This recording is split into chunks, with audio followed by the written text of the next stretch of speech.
السلام علیکم۔ آج کا ہمارا ٹاپک ہے difference between for while and do while loop structure, یعنی ہم اس میں اسٹڈی کریں گے کہ فور لوپ، وائل لوپ اور ڈو وائل لوپ کے اسٹرکچر میں کیا ڈفرینس ہے۔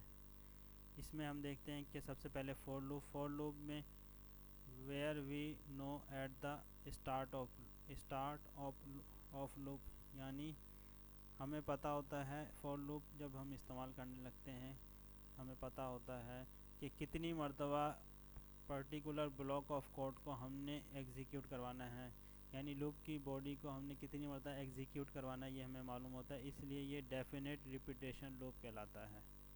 اسی طرح وائل لوپ ہم جب استعمال کرتے ہیں تو ہمیں نہیں معلوم ہوتا where we do not know at the start of loop, یعنی اس لوپ کی کو جب ہم اسٹارٹ کرتے ہیں یعنی تو ہمیں یہ نہیں معلوم ہوتا کہ بلاک آف لوپ کو کتنی مرتبہ ہم نے باڈی آف لوپ کو کتنی مرتبہ ایگزیکیوٹ کروانا ہے، اسی لیے اس کو انڈیفینیٹ ریپیٹیشن لوپ کہلاتا ہے۔ اس میں ہمیں معلوم ہوتا ہے اس لیے ڈیفینیٹ ریپیٹیشن لوپ کہلاتا ہے۔ اس میں ہمیں معلوم نہیں ہوتا کہ یہ بلاک آف لوپ کتنی مرتبہ اس کی باڈی کتنی مرتبہ لوپ کی باڈی کتنی مرتبہ ایگزیکیوٹ کروانی ہے، اس لیے اسے انڈیفینیٹ ریپیٹیشن لوپ کہلاتا ہے۔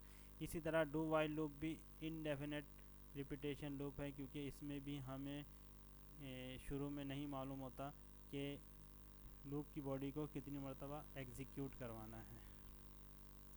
اسی طرح سیکنڈ پوائنٹ میں فور لوپ میں ہے کہ کاؤنٹر کنٹرول لوپ ہے۔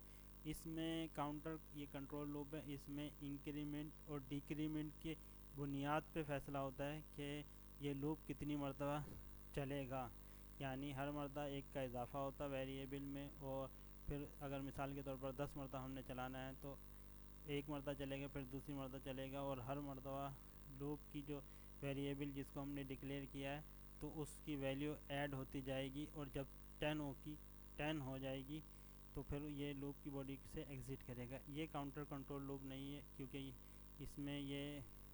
اس میں کوئی ایسا ویریبل نہیں ہوتا جس کی وجہ سے لوپ جس کی بنیاد پر ہم لوپ کو ایگزیکیوٹ کروا سکیں۔ اسی طرح یہ بھی کاؤنٹر کنٹرول لوپ نہیں ہے، ڈو وائل لوپ بھی۔ اسی طرح تھرڈ پوائنٹ ہے سینٹیکس کے حوالے سے کہ فور لوپ کے جو بنیادی طور پر تین پارٹ ہوتے ہیں، انیشلائزیشن پارٹ، سیکنڈ پارٹ ہوتا ہے کنڈیشن ٹیسٹنگ، اور تھرڈ پارٹ ہوتا ہے انکریمنٹ اور ڈیکریمنٹ۔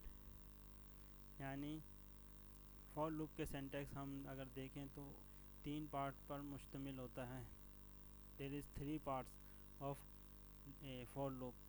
فرسٹ پارٹ ہوتا ہے انیشلائزیشن، سیکنڈ ہوتا ہے کنڈیشن ٹیسٹنگ، اور تھرڈ انکریمنٹ اور ڈیکریمنٹ۔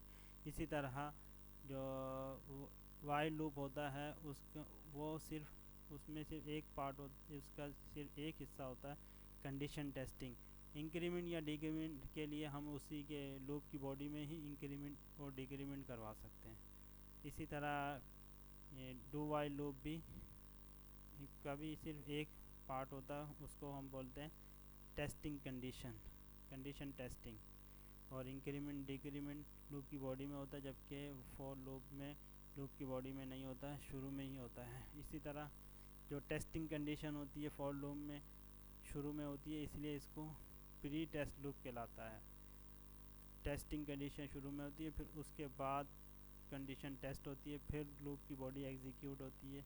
یہاں پر ڈو وائل لوپ میں بھی ٹیسٹنگ کنڈیشن شروع میں ہوتی ہے، پہلے کنڈیشن ٹیسٹ ہوگی، اگر ٹرو ہوگی تو پھر لوپ کی باڈی ایگزیکیوٹ ہوگی، ادروائز لوپ کی باڈی کے بعد کی انسٹرکشن کو آپ کا کمپائلر ایگزیکیوٹ کروائے گا۔ اسی طرح ڈو وائل لوپ میں پہلے لوپ کی باڈی ایگزیکیوٹ ہوتی ہے، پھر اس کے بعد کنڈیشن ٹیسٹ ہوتی ہے، اس لیے اس کو ہم پوسٹ ٹیسٹ لوپ کہتے ہیں۔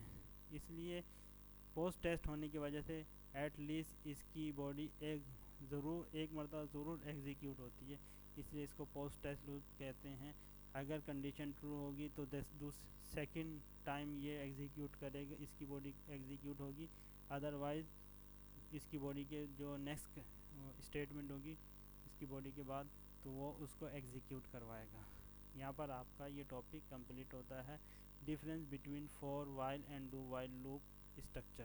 Thank you.